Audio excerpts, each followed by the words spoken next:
Bonjour à tous, c'est Béné du site benezaddict.fr. Aujourd'hui, je viens vous présenter le dernier, La Maison Victor. Il s'agit du numéro 2 de mars-avril 2018. C'est ma revue chouchou. Pourquoi ?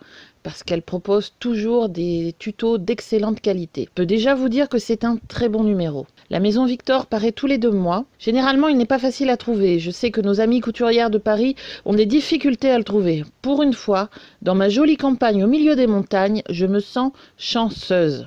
Car mon petit marchand de journaux le reçoit tout le temps. Voici mon avis sur la couverture. Quand je vois pièces de couture, je pense forcément à atelier de couture. En plus de la couture, dans chaque numéro, on trouve des tutos d'autres loisirs créatifs.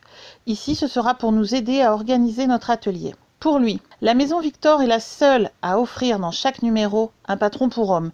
Ils ont même fait une édition spéciale homme en fin d'année dernière. Un très bon numéro d'ailleurs que j'ai décortiqué sur mon site. Les revues couture sont généralement frileuses à proposer des patrons pour hommes, alors que je suis certaine que 1 ou 2 modèles à chaque fois seraient bénéfiques. Je pense qu'ils cartonneraient avec ces 2 modèles.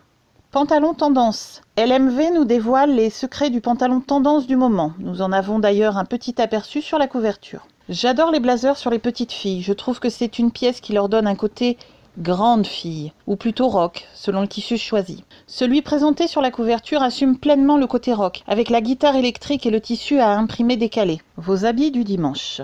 Lorsque l'on coud des vêtements, on commence généralement par un vêtement pour une occasion spéciale ou une sortie, quelque chose qui nous tient à cœur. Derrière ce titre se cache ici une blouse aux manches froncées. La Maison Victor annonce toujours clairement le nombre de patrons de couture présents dans la revue. Ici, ils ont même rajouté l'adjectif stylé afin d'aiguiser notre curiosité. Vive le printemps, qui dit mode printanière, dit petite robe, top et tissus plus gais que ceux de l'hiver. Les traditionnelles cérémonies approchent. Mariage, communion, baptême, etc. On trouvera une robe festive pour les mamans et une jupe plissée pour nos petites filles. Mais c'est pas tout, nous trouverons aussi 3 robes allant jusqu'à la taille 56. C'est génial d'avoir 3 robes. Comme vous le savez, je fais une grande taille et généralement, la Maison Victor ne propose qu'un vêtement par revue en grande taille. Je valide donc.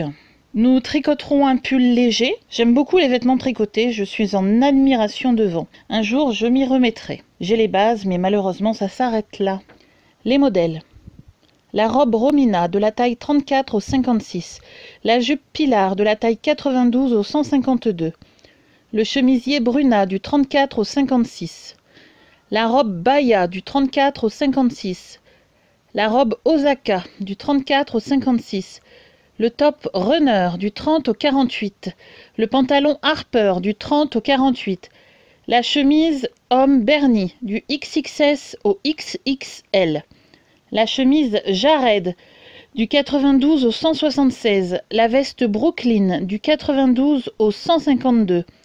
Le cardigan Sean du 92 au 176.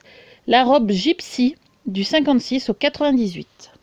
Le tricot, le pull Rohan en taille 30-32, 34-36, 38-40, 42, 44 et 46. Mes coups de cœur. J'aime beaucoup la robe Romina. Elle est cintrée à la taille à l'aide d'un élastique. Le corsage en V est boutonné jusqu'à la taille. Les épaules sont légèrement froncées. Les manches sont courtes et ont des plis à hauteur de l'ourlet. Le chemisier Bruna aussi est dans mes coups de cœur. Et je l'aime beaucoup parce qu'il a un petit côté rétro, en fait, avec ses bas de manches repliés. Il n'a pas de pince ni de plis. La forme est légèrement floue. Il est facile à coudre. Je suis tombée amoureuse de la robe Osaka, c'est mon projet couture de ce week-end. Il s'agit d'une robe portefeuille, fermée à la taille, qui est, elle, élastiquée. Elle possède des poches de côté. Elle est simple, mais superbe. Le pantalon Harper, déjà, il commence à partir de la taille 30. Et ça, c'est génial, les grandes filles apprécieront. Ma pépette s'habille en 12-14 ans et la taille 30 lui convient parfaitement. Il est de forme slim. Le modèle le porte ici avec l'ourlet replié. La ceinture est nouée à la taille façon ruban. Il y a 2 séries de plis sur le dos et le devant. S'il y a un patron homme dans une revue, il est forcément dans mon top. Ici, il s'agit d'une chemise à manches courtes repliée. Le col est avec un pied de colle afin de pouvoir être fermé jusqu'en haut. Il va de la taille XXS au XXL. Une belle amplitude de taille. Mon dernier coup de cœur est pour le blazer enfant. Il est avec un petit col tailleur. Pas de grande difficulté car la coupe est assez simple. Il y a uniquement une découpe sur la manche, façon manche tailleur, et une couture dans le milieu dos. Le seul vrai point de couture un peu complexe sera le col. Les petits plus, vous apprendrez à ranger votre atelier et le désencombrerez grâce à un article très détaillé et avec l'aide de 5 tutos de loisirs créatifs. Les pas à pas pour les vêtements sont extrêmement bien faits, très détaillés. Il y a 4 patrons qui vont jusqu'au 56. C'est énorme. D'habitude, il n'y en a qu'un. Et en plus, il y a un vêtement pour homme. Les petits moins, je n'ai rien à dire. Cette revue est parfaite. Conclusion. J'ai adoré ce numéro. Les patrons sont accessibles à tous, même en grande taille. C'est une revue de grande qualité et constante dans son évolution. Si vous avez aimé cette revue de presse, n'hésitez pas à vous abonner à ma chaîne et mettre un j'aime sous cette vidéo. À bientôt!